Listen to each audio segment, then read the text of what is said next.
Welcome to LabCast, a podcast about the medical laboratory science profession, brought to you by MedLab Convo. To get notified once we drop an episode, you can do well to subscribe to all our social media platforms at MedLab Convo. For questions, feedbacks, and shout-outs, you can do well to send a mail to at medlabconvolabcast@gmail.com. Thank you for listening.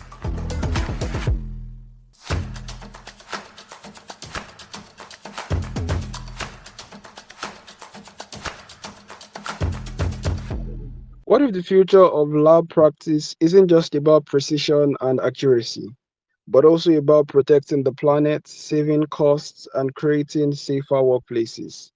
Welcome to another episode of LabCast.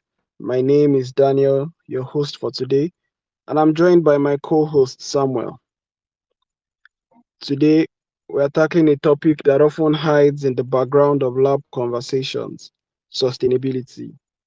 From the piles of plastic waste we generate to the high energy demands of equipment to chemical disposal, labs have a major environmental footprint. But here's the good news: building eco-friendly labs doesn't have to be crazy expensive or out of reach. In fact, with the right mindset and simple habits, every MLS professional, student, and laboratory leader can make a real difference. Thankfully, we have a special guest with us, Mr. Maxwell Ebadan, a head of operations and quality assurance at Seba Lancet Nigeria, to walk us through the practical everyday steps towards more sustainable labs. Before we continue, here's a little information about our guest. Ebadan Maxwell is a seasoned medical laboratory scientist with deep experience in healthcare diagnostics operations and total quality assurance with extensive exposure to both technical and non-technical processes within the health sector. He expertly oversees healthcare and diagnostics business functions. Mr. Maxwell specializes in achieving ISO accreditation and ensuring regulatory compliance, leveraging his deep understanding of quality management systems to drive operational excellence.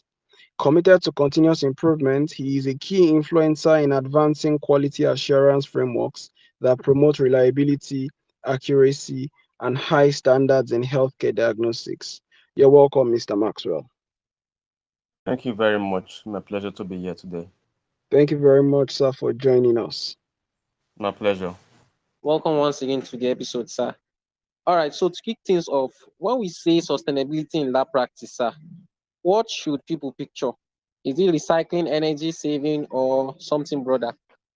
When we hear about sustainability, what should come to our mind, especially in laboratory practice, sir? Thank you very much. I want to first and foremost give kudos to you for having to organize this podcast. And I have the belief that every step in medical practice is a step for learning. Definitely, we are all learning. It's a field of learning every day. We say yes, this is a very marvelous and this is a very great topic for us to really dwell on. And I believe after this, so many persons will have a good take home from this. So I'll say a good kudos to Daniel Adekunle and Mr. Samuel Gana. So your question goes towards what sustainability is in laboratory practice. No, the key thing is how well does your protocols, your system can keep your process for a long period of time, a long run. Okay, so that is where sustainability comes in. Like we in quality assurance, we try as much as possible to look at any protocol procedure we're trying to implement and how sustainable it can be, and what will be the impact to the environment, what will be the impact to the patient, what will be the impact to the process. So sustainability in general is referring to using your resources, both mental, physical, and IT system information technology to run a process on a long run that will impact the life of the client as well have less impact on the environment in general. That is what the framework of sustainability speaks to. And this is not only particular to the laboratory, this is particular, this is general to almost all spheres of life, all spheres of organization, and how well it impacts the life of people and the environment in general. So that is the idea about sustainability in laboratory practice as well as other organizations at large. Thank you. All right, thank you so much, sir. I want to ask again, why is sustainability particularly important for Nigerian labs, given our unique challenges with waste management and power supply? So I'll put it in a way that we'll have a clear understanding of why it's important in our laboratory today. Now, you look at the operations in general. Operations look at how you can optimize the process, reduce costs, and improve the health of the people, and enhance the health of the people, if I use the word. So, why is important in our lab practice today is because we need to ensure that whatever we are doing, we try as much as possible to meet up the expectations of our clients by ensuring that our waste management process is properly intact to reduce contamination. Then our procurement processes is green to ensure that we don't overstock and reduce wastage in that process. Then we ensure that our power supply is reliable and is sustainable to run the process.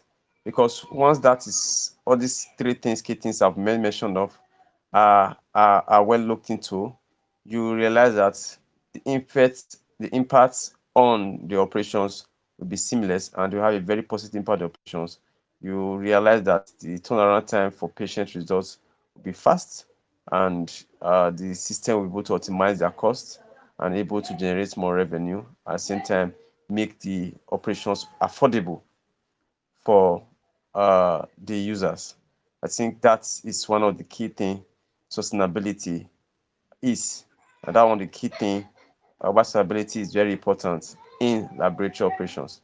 Yeah, it's key and cannot be overemphasized. From these key things I've mentioned, green procurement, um, energy conservation, and as well as waste management. So these things are key. So by the time we dig further and we have a conversation on this, I'll be able to throw more light on those key things I've been mentioned of. So that's what it's all about. Thank you. Yes, sir. Very well said, Mr. Maxwell. Very, very well said. So at the end of the day, it all boils down to patient-centered approaches to ensure affordability and accuracy in our testing operations. Correct. Very well Absolutely said, sir. correct. Yes, and now speaking about waste disposal, I mean, we know that the labs produce different kinds of waste ranging from plastics to sharps to chemical wastes. What are some of the simplest ways by which Nigerian labs can start improving our waste handling today? What ways can we implement that might not cost so much, but like every lab across the nation can begin to use when it comes to handling of waste? Thank you very much for that question. Health and safety is first. Okay. And health and safety is first in all ramification of life. But when it comes to a case of medical practices, infectious diseases uh, is what we work with in daily or routinely. So when it comes to health waste management, it's a key thing that yes have to be regulated by the regulatory council body in the country.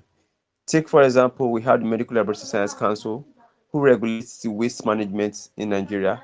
But however, uh, this differs in different states. But there is a unique process in managing waste, in the sense that they were called waste segregation in laboratory operations. And this is one of the key things the health and safety must put into consideration while managing waste. One, waste management deals with the type of waste generated in the laboratory and how this waste should be segregated and how it should be managed and how it should be disposed. Those are key things that the laboratory must implement in their quality processes. Okay. Now, when you're implementing this in quality process, you must ensure that you have a protocol in place whereby all your waste generated are well segregated into the different waste bin, so that the waste management agencies can be well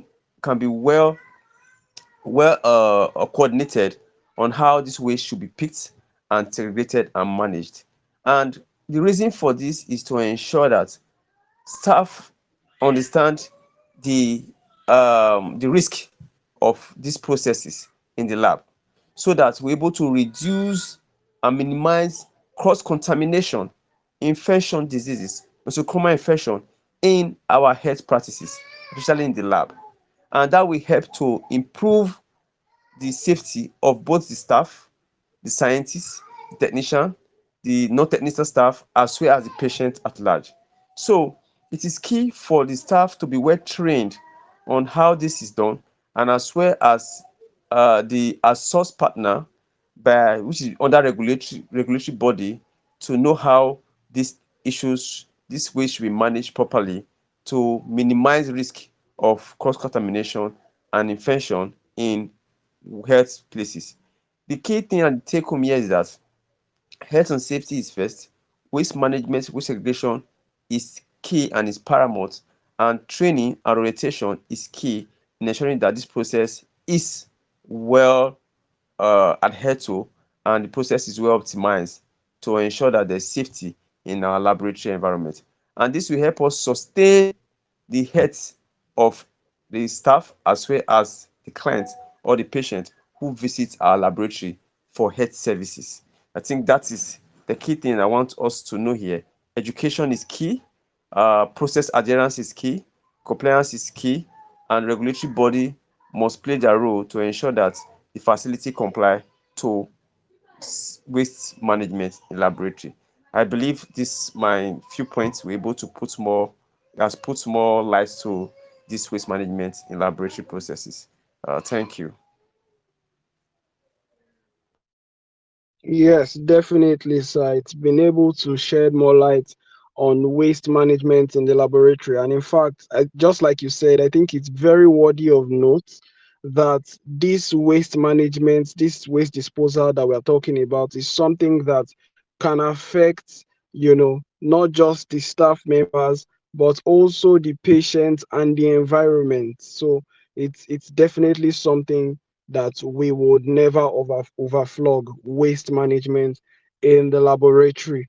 And now I'll just like to ask about reagents now when it comes to reagents. In what ways do you think medical laboratory scientists can be smarter with reagents and consumables to reduce unnecessary waste in the lab? The way we use reagents, what ways do you think would be better to manage reagents and ensure that we don't unnecessarily waste these reagents?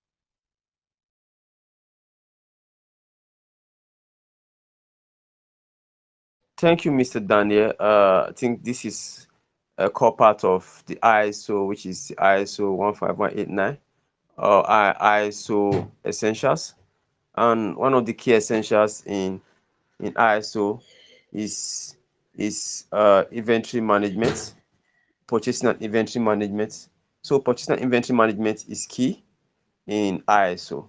Now, how do you manage this process to ensure that we optimize the process and reduce waste? There's what we call sourcing in supply chain, there's what we call planning, there's what we call delivery, there's what we call return, and there's what we call operations. So we must have protocols in place to manage all this optimally and ensure these protocols are well adhered to reduce and optimize the process. Now, how do we reduce waste?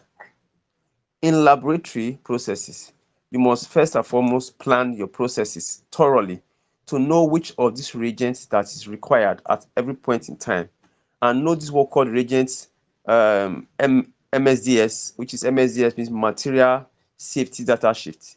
To know this material, what this reagent are made of, how this reagent can be well optimized, and how this reagent will not be of harm to the users. And in that same vein, we must ensure that we look at what we call the FIFO, first in, first out, as well as the FEFO, first expiry and first out. When you're able to put these two key things in place, you're able to understand that yes, you have to manage your process, your reagents properly to reduce overstocking in the process and reduce reagent expiry in the process. So those are the two key things I can throw in here that people can take in, people can learn from, and able to manage their operations and inventory. Yeah, there's more to the inventory process, because which is part of the QA essentials. And I think with these few things, some things can be learned here. And my listener will understand that those two key things I mentioned, which is the FIFO and the FEFO. Now, how does FIFO work? I receive a consumables. As it comes in first, it should go out first. I should put in use first. Okay? First in, first out. But in situation whereby I receive a consumable with short expiry, which is close expiry, I should make use of that before making use of even the one that I receive first in first.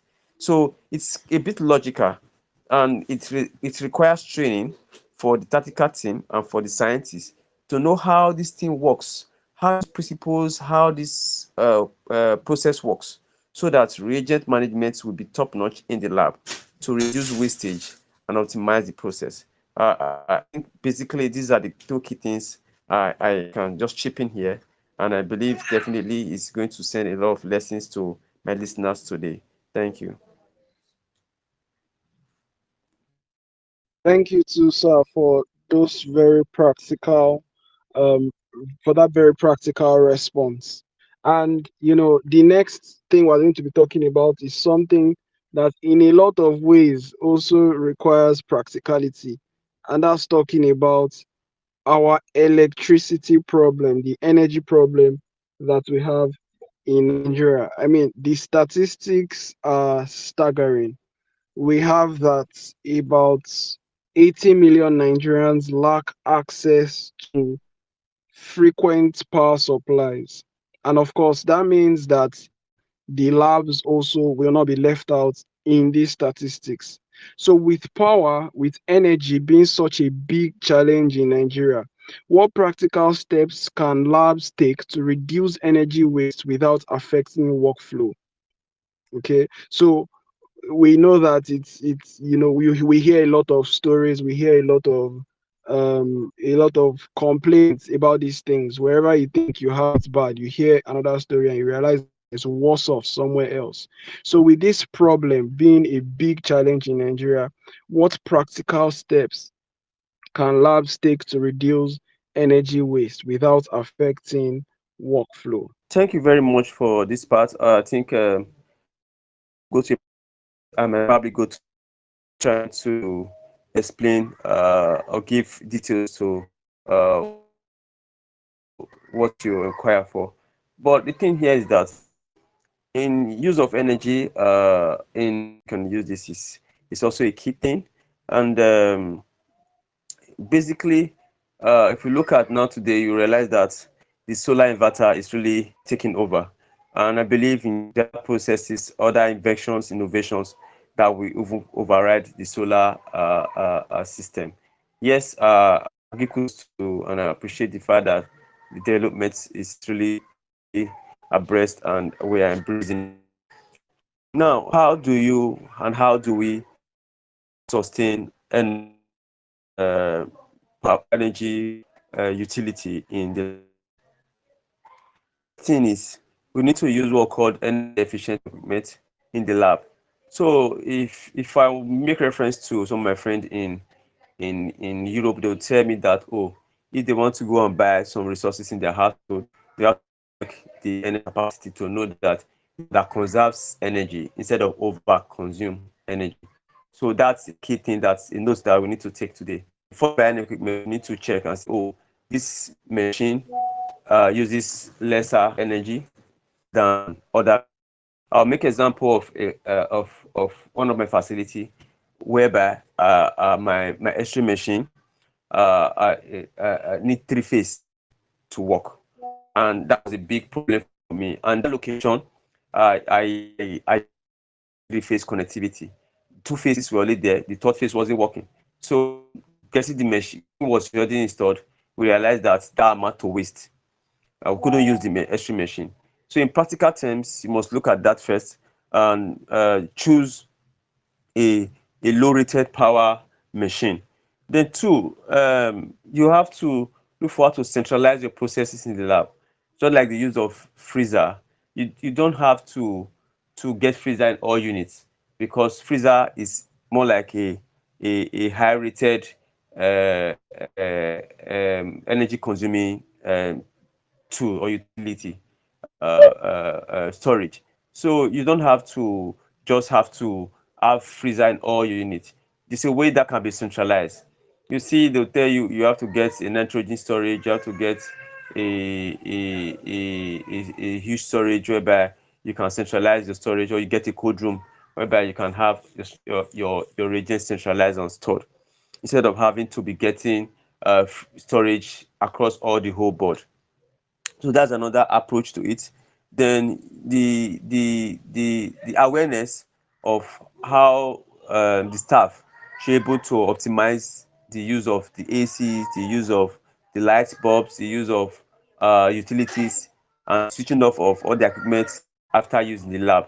That's another key thing again they need to look at in conserving energy. But in summary, I think what currently is working out for us in the laboratory right now is by infusing the solar system to support our national grid supply, energy supply, to optimize the system. And this is quite sustainable, and at the same time is eco-friendly. When I mean eco-friendly, it reduces the use of gasoline, the use of fuel, the use of diesel, and it reduces the burnout of CO2 and the likes. So that is what our topic and our talk today is all about. And that is where I think, yes, we should focus on how we can optimize the lab and make it eco-friendly, same time reduce the risks to the patients. I think that's, I think I'll shed more light on that. I'll shed light on that. Further, as we discussed, definitely we're going to discuss that further in our conversation. Thank you.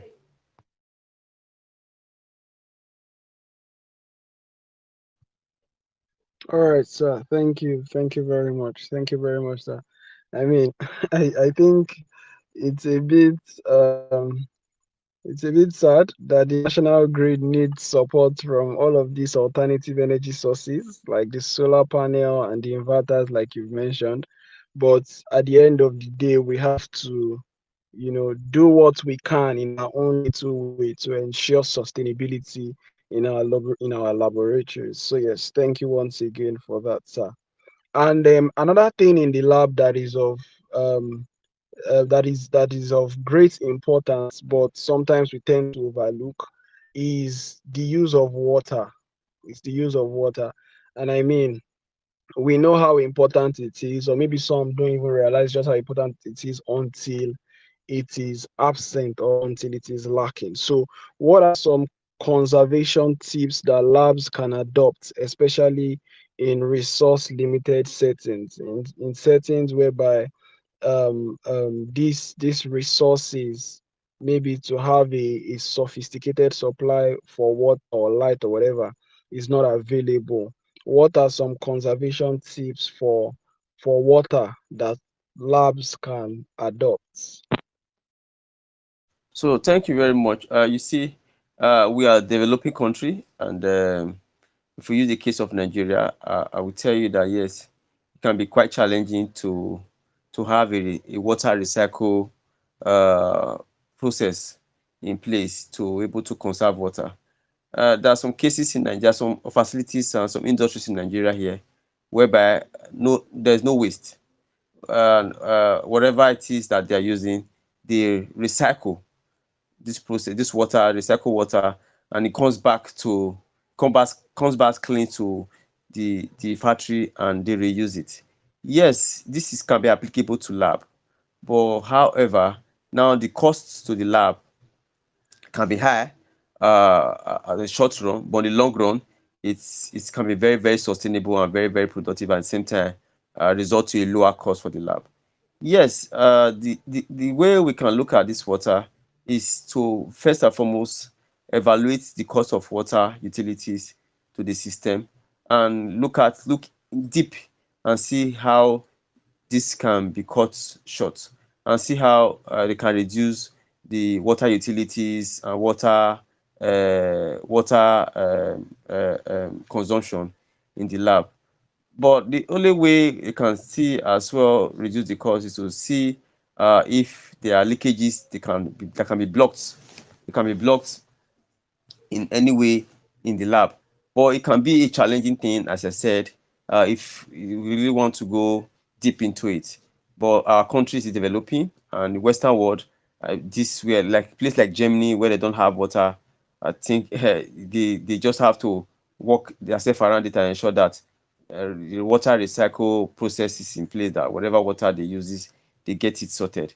But however, I will deviate a bit to just talk on water waste from the lab, which I think, yes, like the ISO accredited lab in Nigeria, so like Lancet and the likes, you realize that all their water waste that is generated from the lab go to a septic tank, whereby it gets managed properly with the waste management team organizations, which I think I did make mention of when I was talking about waste segregation and waste management. Thank you for bringing this question, and I think I'm able to see me mention of that. It is very necessary that laboratory wastewater does not mix up with the sewage, with the water sewage system in the facility. There should always be a separated septic tank, wastewater tank for that whenever it is due for maintenance, whenever it's due for contamination, that should be done. And if there's a system to recycle that water, that can be implemented as well. And you see that we're able to cut water waste, water consumption, and able to reduce the water waste costs in the building. I think that's my understanding, and that is my suggestion to that question that you just opened. Thank you, Mr. Daniel and Ghana. Yes, Mr. Maxwell, thank you for that. I'm honestly enjoying how eye-opening this conversation is, because now I'm hearing some things that I really did not know, existed. And so I'm definitely learning from this. Thank you very much, sir.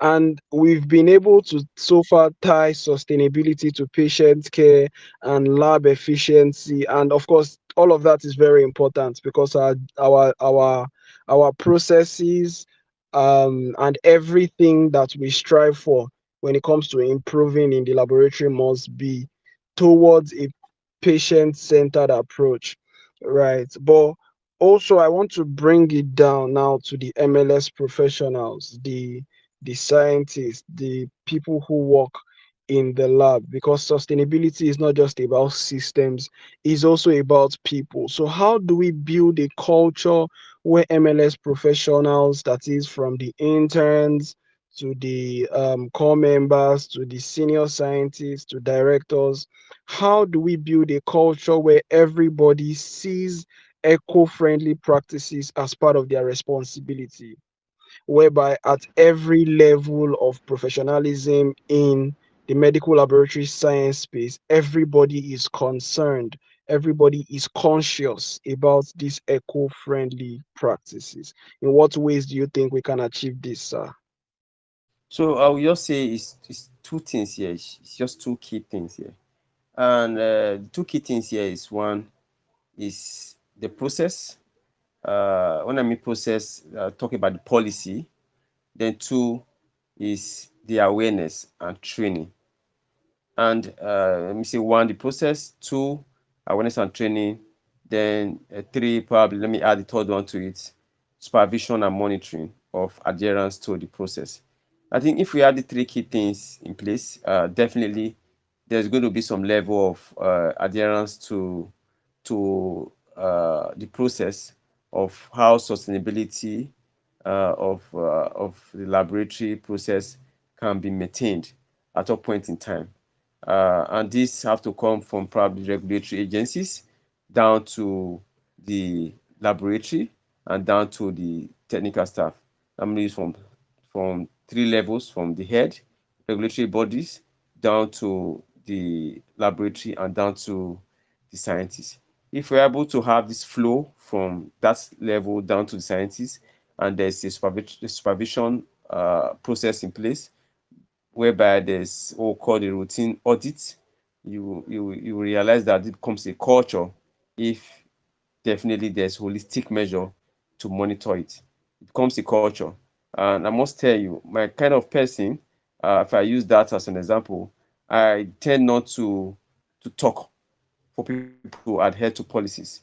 The thing is to make the policy, educate the people, train the people on how this policy works, and let them understand the importance of it. At the same time, the deficits, the negative impact of it, if not being adhered to.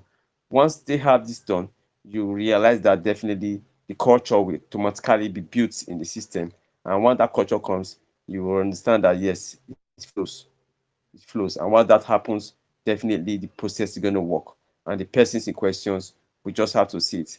Even if the persons tend to lead the system anytime they have to or they want to, once the culture is there, whosoever is coming in definitely will know that this is the culture of the nation and I need to adhere to it. That is how it works.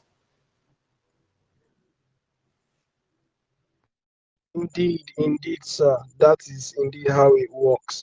And when you began to speak about awareness and training and education, my mind just went back to a conversation that was had a while back about the MLS curriculum in our at the undergraduate levels, and how that a lot of people were pushing for a review of the curriculum, and how that we need to come up to date with world standards. And so I think that's another very effective way by which this culture can be implemented across labs across the nation, is by actually even introducing concepts like this even at that level, right? Such that when we get to the professional level, when we come into the lab practice in and of itself, we understand that sustainability is something that has real life impacts. And like you've said, when people understand the importance and the negative impacts, then it will be easier to build these cultures in them. So yes, thank you very much for that beautiful perspective, sir. And then, just as an aside, I just want to know if maybe you've ever experienced, whether as individuals or organization, where you've seen these sustainability practices being driven in the lab, maybe as a result of policies, or somebody just decides that, look, I think we can do things better, I think we can do this thing better, I think we can adopt this process that would lead to more sustainability. Or maybe an organization where you've seen that a practice was adopted to enhance sustainability in the laboratory. Any experience like that you like to share with us? So thank you very much. I want to make reference to my my organization. I think during my introduction, you made mention of my organization, which is Seba Lancet Nigeria, and we want to make reference to them, as I've said earlier on. You see, when it comes to achieving ISO 15189-2022, which currently Lancet has achieved far back year 2018, 2017, 2018, and they sustain the ISO standard. In ISO sustainability, document control, document policies is key. And the only way you can drive a process, as I said ab initio, is not just by talking, is by creating the policy, and the policy change the direction of everybody thinking. So a lot of things have to be done via documented policy. And in quality, what's not documented is not done, and what's not documented is not followed. And when there's no documents, when there's no policy, abuse is inevitable. Okay, so the way the process works, the way ISO standard works, it works with policies, it works with protocols, it works with checklists, it works with algorithm. And as much as they identify a gap during audit, the next process is to develop a protocol, a process, an algorithm, and everybody follows, and that becomes a process, and that becomes a culture, and that starts once it has been approved by the approval levels of policies. So I can't give a specific example because a whole lot of examples. That is how the system works. If a system have to work, system have to work on policies, protocols, and procedures and processes. And those particular processes change the orientation of the system, change the work culture of the system, and sustain the system to the level that it is. And that process does not stop there. You have to keep building on it because change is constant. You have to keep improving on that process that you build. So that is what we call process improvement. That is where it's setting. Okay, so that is how best I can explain this to you. Probably I wouldn't want to go down to start giving some specific example to this. So I think that's how best I can explain this to you and the team. And I believe my learners today will still have other perspective about this, and they will learn from what I've said. Basically, is the process, the protocols, the algorithm, and the process that drives cultural change in a system. And this is what everybody must adhere to, following the management policies. Thank you. All right, all right, all right. So at the end of the day, we are people shaped by policies, and systems must be built on policies. Very, very well said, sir. Very well said. Now, I'll just like for us to come back to, you know, these challenges that we spoke about when we're talking about laboratory practice in the Nigerian context. You know, what would you say are some of the biggest barriers that Nigerian labs face in becoming more eco-friendly, and how can we practically overcome them? There are so many challenges that plague, laboratory practice in Nigeria. But what would you say are the biggest barriers, when it comes to implementing these eco-friendly, more sustainable practices that we've spoken about, and how can we work to practically overcome them? So, thank you very much for that. I think, when it comes to the current problem, if you like use the word problem, or the challenges we have in Nigeria regards to laboratory practices. First and foremost, I would say government policy. Government policy have a lot of role to play. Then instability in power supply have another role to play. And two, ineffective implementations of policies. So these are key things that we need to have an in-depth analysis of, and know how we can get the corrective measures and preventive measures to advert them and correct them and implement them properly. Take for example, in the country whereby power is unstable, and you just have to uh, implement your own measures, which is probably using the solar system to correct that. Then in situations whereby government policies over health issues can be unstable as well. And if you have to go with some of the policies that government make, you realize that you'll not be able to implement eco-friendly policies, eco-friendly protocols, and affordability may not be there anymore. So a lot of things can affect sustainability and eco-friendly uh, policies in Nigeria. And the way out is for the government to really sit up and see how well they can sustain the power supply and ensure that they build a very strong and formidable regulatory agencies to manage the health sector more effectively. And I believe they are doing their best, but more expectations is still from us so that we're able to meet up with the world standard. I think these are the key things I can say. And again, implementation, which is the last thing I may mention of. Implementation is another key thing. Yes, whatever policy is made, without implementation, is more like nothing was done. So that is just the thing. My own perspective, my own view, and my own suggestions and guidance I have here today, and I believe this will add value to the system, the health practice in Nigeria, and my learners today we really have more to learn from our interactions. Thank you. Yes, sir. Thank you, sir. So, policy, infrastructure, implementation of policies. When I think about these things, I just think people, people, people, people.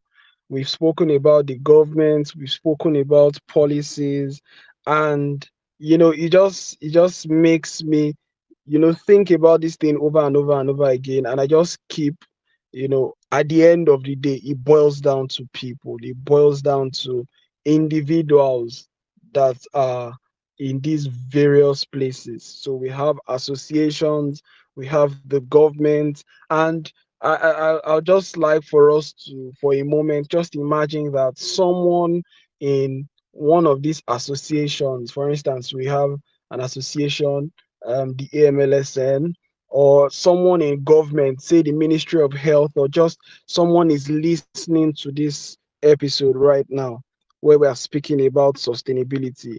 What role or what advice would you give to this person or these professional bodies or the government? What advice would you give to them, you know, when it comes to pushing for sustainability across our labs in Nigeria?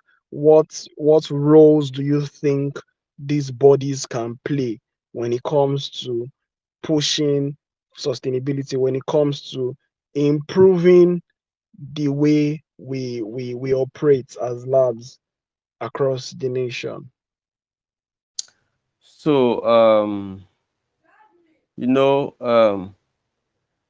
there are regulatory standards that governs individuals in every organizations that define themselves. Okay, so these regulatory standards need to be upheld following our constitutions, following our governmental support.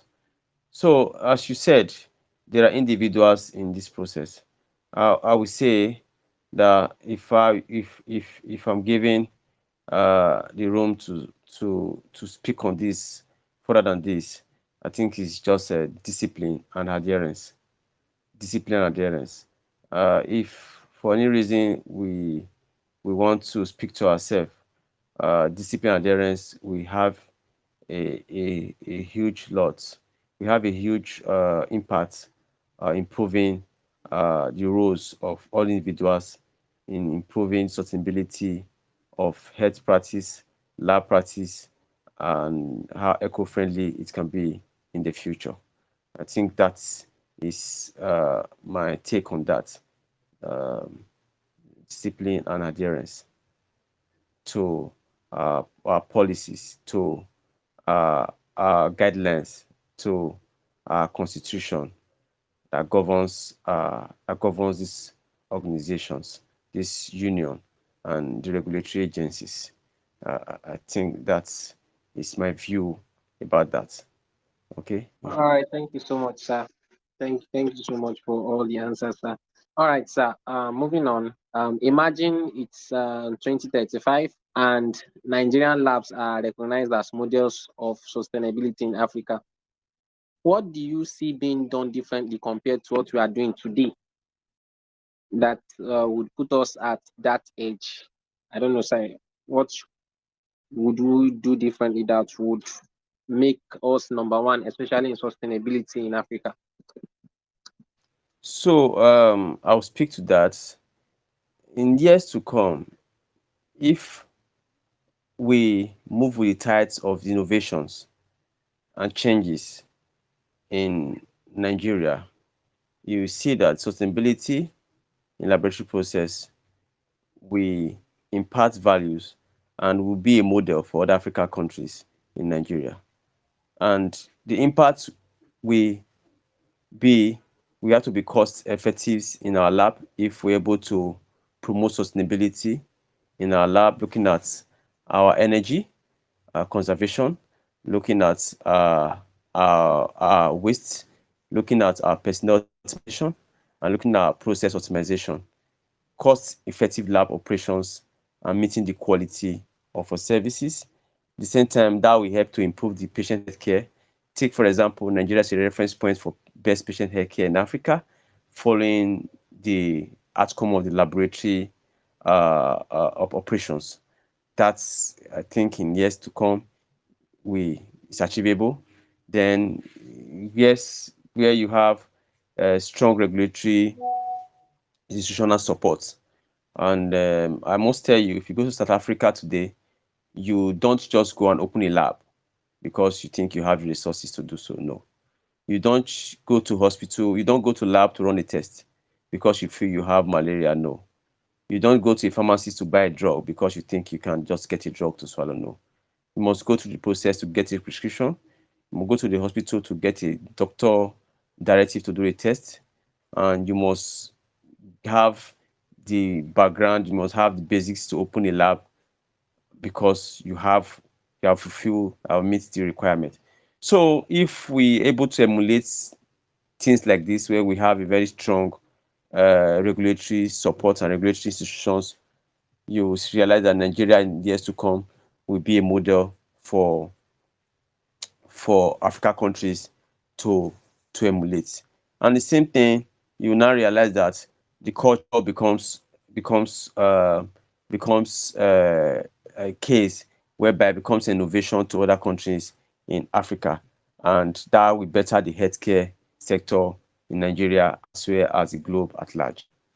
I think, yes, that is what we're looking at in years to come. If we're able to build on the sustainability of the laboratory operations as well as making it eco-friendly in the world. Because if you look at today, you realize that climate change is really affecting the world at large, whereby you see some natural disaster happening. That is where we're looking at, because what the lab does generates some on eco-friendly activities that can impact our lives daily, which we may not take cognizance of. So that is what this our discussion is all about today. Thank you. And that's a bigger vision for us in Nigeria. Thank you so much, sir. Talking about the bigger vision, I believe that at the end of every bigger vision is a call to action. And I would like to ask, as a way of asking the last question, if you would have every listener to make an action, what would you tell the individual to start with this week in order to make a more sustainable lab and a more greener lab, a more eco-friendly lab? What do you think you would tell each person to do, especially for everyone who is going to listen to this episode, sir? So I would tell them to go back to board, restructure, review their inner thoughts, their processes, and adhere to policies and protocols that will be helpful for them to achieve a greener lab operations and eco-friendly operations, and at the same time a sustainable lab operations. Yes, that is what I would have to tell them, and I will tell them it's achievable, it's doable, and that will help on the long run to be more efficient, productive, accurate, reliable in our laboratory outcomes. Thank you so much, sir. Well, we are so grateful, sir. However, sir, we just want to hold you up for just a bit. And we have this last segment where we try to entertain our guests with some this or that questions. So it's simple. I'm just going to ask a simple question with two options. You're only going to pick either option A or option B. I don't know. Are we together, sir? I'm with you So 100%. you will just You both answer. You may not need to put a lot of thought processes to it. So let's start with an example, then we'll continue. For example, using a generator set all day or solar panels with occasional NEPA lights. Which would you prefer? occasional panel with Nigeria with national grid. Okay, yes. So we can continue now. All right, disposing sharps in Coke bottles or using proper sharps container. Proper sharp container. Okay. Printing endless result sheets or emailing results to clinicians or patients. Emailing result to clinicians or patients. That's an LIS. Yes, LIS, of course. Yes. Yeah, I go with that. Okay. One more. Running one big batch of samples or small runs that waste reagents but feel faster. Big batch of sample, well optimized and well planned. I go for that. Okay. Okay.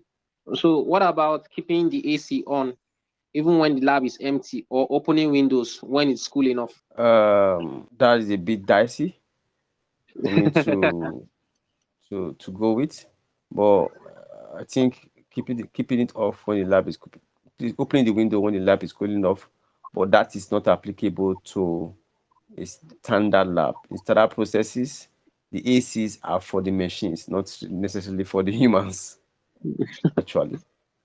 All right. So which one are you going with, sir? So the machine works 24. Please, the machine works 247. The AC should be on 247. All So it right. Thank you depends. so much. Yeah. So the question is dependent on the lab need or the AC need. So I may be neutral on that, please. Okay, no Permit me problem, to. sir. All right, sir. Throwing all waste in one Ghana must go bag or separating plastics, shelves, and infectious waste. Separating plastic sharps and infectious waste segregation is paramount and key. Okay. So, sir, would you pick plastics or biodegradable materials? Uh, Biodegradable materials that I go for. Okay, sir. Then, would you rather waste segregation or waste reduction? Waste segregation. I don't know how much you Okay. can reduce waste. Okay. Would you rather energy saving equipment or better habits? I'll take a deep breath with that. Better habits. Okay, fantastic, sir. We have two more to go. Paperless reporting or reusable labware. Paperless reporting. That's key. All right. And finally, would you prefer leading a change or following policies? A bit dicey too. If you give me a blank check, I'll go for the two. But now the check is not blank, sir.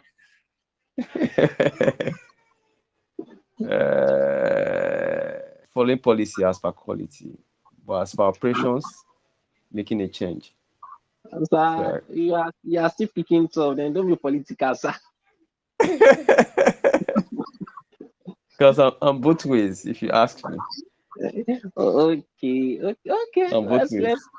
Because All right, I'm to create as operations, I'm to create a change. yes. As quality, I'm to ensure that you follow the process, the policies as it should Yes, stated. yes, of So course. that's why it's a bit dicey for me. So Wow. there are both Thank things you. I must implement.